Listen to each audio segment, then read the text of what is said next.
आदरणीय अध्यक्ष महोदय, सन्माननीय परीक्षक, माझा टोकन नंबर 1.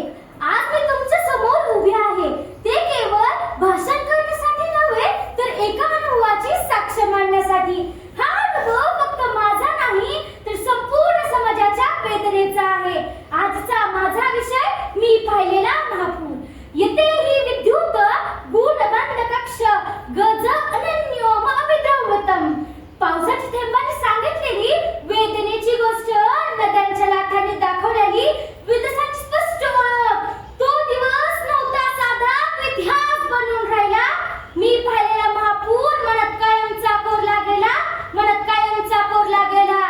सामान्यपणे पाऊस हा आनंदाला संदेश घेऊन येतो, शेतकऱ्याच्या डोळ्यातून आशा निर्माण करतो, निसर्ग हिरवागार करतो. पण मी पाहिलेला पाऊस आनंदाचा नव्हता, तो संकटाचा इशारा होता. दिवसेंदिवस वाढणारा पाऊस, ढगांनी व्यापलेले आकाश आणि थांबायचं न घेणारी सरी, या सगळ्यांनी भयाची चाहूल दिली होती. हळूहळू नदीची पाणी पातळी वाढू लागली. शांतपणे वाहणारी नदी उग्र रूप धारण करू लागली. काही वेळातच तिने आपले काठ ओलांडले आणि संपूर्ण परिसर पाण्याखाली गेला. काठ सोडून जेव्हा ती उन्मत्त धावू लागली, माणसाची ताकद क्षणात हरपून गेली. घर, रस्ते, स्वप्न सगळे काही वाहून गेले दूर. असह्य माणूस उभा होता समोर महापूर. रस्ते ओळखून येणे पण पाण्याखाली गेले.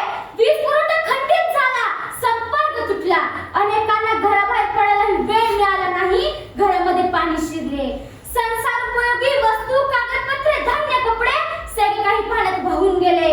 आयुष्यभराचा कष्टाचा संसार काही तासातच उद्ध्वस्त झाला. मी पाहिलेले सर्वात वेदनादायक दृश्य म्हणजे लोकांच्या चेहऱ्यावरची भीती, लहान मुलांचे रडणे, वृद्धांची असहाय्यता आणि महिलांच्या डोळ्यातील चिंता. हे सगळं मला हेलावून टाकणारं होतं. काही लोक छपरावर अडकलेली होती, काही लोक झाडांना धरून जीव वाचत होती. परंतु या संकटात मी माणुसकीचे दर्शनही घेतले. त्या महापुरात जात, धर्म, श्रीमंतीपद हे सगळं विसरलं गेलं. फक्त माणूस आणि माणूस याचंच नातं उरलं. पाण्यात विरघळली जात, पद, धनाची भिंत.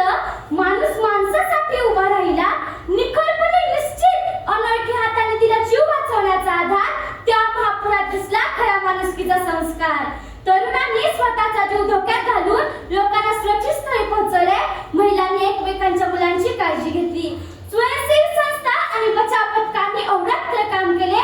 एनडीआरएफ, अग्निशमन दल, प्रशासन सगळ्या मदतीसाठी पुढे आले. त्या क्षणी देशसेवेचा खरा अर्थ समजला. पाणी ओसरल्यानंतर मात्र खरी विषमता समोर आली. घरामध्ये चिखल साचलेला होता, भिंतींना भेगा पडलेल्या होत्या.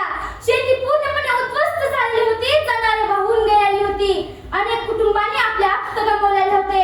पाणी ओसरले तरी दुःख ओसरले नाही. काहींच्या डोळ्यातून आशा पुन्हा उमटली नाही. रिकामी घरे, ओसाड मन, शांत झालेला श्वास.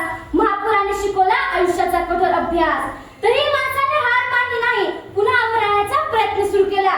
घराची साफसफाई करणे, शाळा उभी करणे, शेती उभी करणे, हे सगळं हळूहळू घडू लागलं. संकट कितीही मोठं असलं तरी माणूस त्याच्यावर मात करू शकतो, हे या महापुराने सिद्ध केलं. निसर्गाशी छेडछाड करण्याचे परिणाम किती गंभीर असू शकतात हे मला या अनुभवातून कळालं. निसर्गाशी खेळ केला तर उत्तर तो देतो, शांत असला तरी वेळ आली की गरजतो. नद्याचा